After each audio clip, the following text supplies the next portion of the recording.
କାଉଡ଼ିଆ ମାନେ କାହିଁକି ଦିଅନ୍ତି ବୋଲବମ୍ ନାରା? କ'ଣ ରହିଛି ପୌରାଣିକ ମତ? କାହିଁକି ଦିଅନ୍ତି ବୋଲବମ୍ ନାରା? ପୌରାଣିକ କାହାଣୀ ଅନୁସାରେ ମହାଦେବ ରାଜା ଦକ୍ଷଙ୍କ ଦ୍ୱାରା ଅପମାନ ହେବାରୁ ମାତା ସତୀ ସ୍ୱାମୀଙ୍କ ଅପମାନ ସହି ନ ପାରି ଦକ୍ଷଙ୍କ ଯଜ୍ଞରେ ନିଜ ଶରୀରକୁ ତ୍ୟାଗ କରିଥିଲେ। ତେବେ ଏହି ଖବର ଭଗବାନ ଶିବ ଜାଣିବା ପରେ ଯଜ୍ଞସ୍ଥଳରେ ପହଞ୍ଚି ପ୍ରଥମେ ଦକ୍ଷଙ୍କ ବେକକୁ କାଟିଦେଲେ। ପରେ ସମସ୍ତଙ୍କ ପ୍ରାର୍ଥନା ପରେ ତାଙ୍କୁ ପୁନର୍ଜୀବିତ କରିବା ପାଇଁ ଏକ ଛେଳିର ମୁଣ୍ଡକୁ ଦକ୍ଷଙ୍କ ଶରୀରରେ ଲଗେଇଥିଲେ।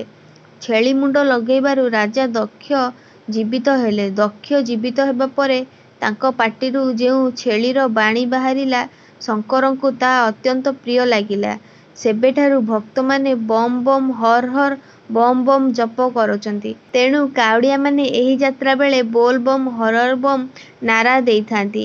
ବିଶ୍ୱାସ କରାଯାଏ ଯେ ଏହି ମାସରେ ଭଗବାନ ଶିବଙ୍କୁ ପୂଜା କରୁଥିବା ଭକ୍ତଙ୍କର ସମସ୍ତ ଇଚ୍ଛା ନିଶ୍ଚିତ ଭାବରେ ପୂରଣ ହୁଏ।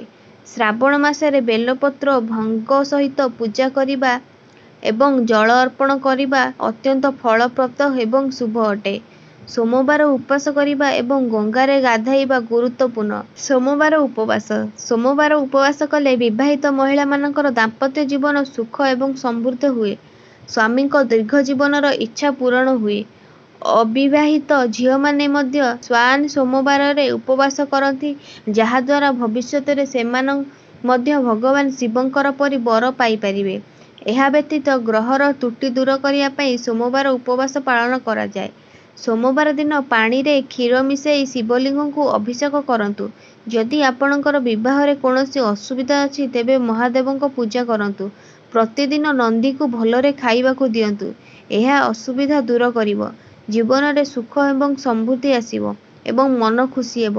ଶ୍ରାବଣରେ ଗରିବ ଲୋକଙ୍କୁ ଖାଦ୍ୟ ଅର୍ପଣ କରନ୍ତୁ।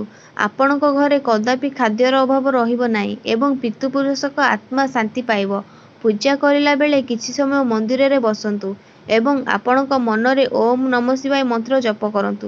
ଆପଣ ଜାଣିଲେ କାଉଡ଼ିଆ ମାନେ କାହିଁକି ଦିଅନ୍ତି ବୋଲବମ୍ ନାରା ଏବଂ କ'ଣ ରହିଛି ପୌରାଣିକ ମତ, ଆଉ କେମିତି ବୋଲବମ୍ ମାସରେ ଆପଣ ପାଳନ କରିବେ। ଯଦି ଭିଡ଼ିଓଟି ଆପଣଙ୍କୁ ଭଲ ଲାଗିଥାଏ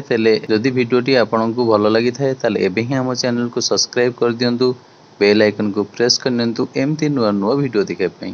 ପୁଣି ଦେଖା ହେବା ଆଗାମୀ ଭିଡ଼ିଓରେ। Thank you so much for watching and visiting.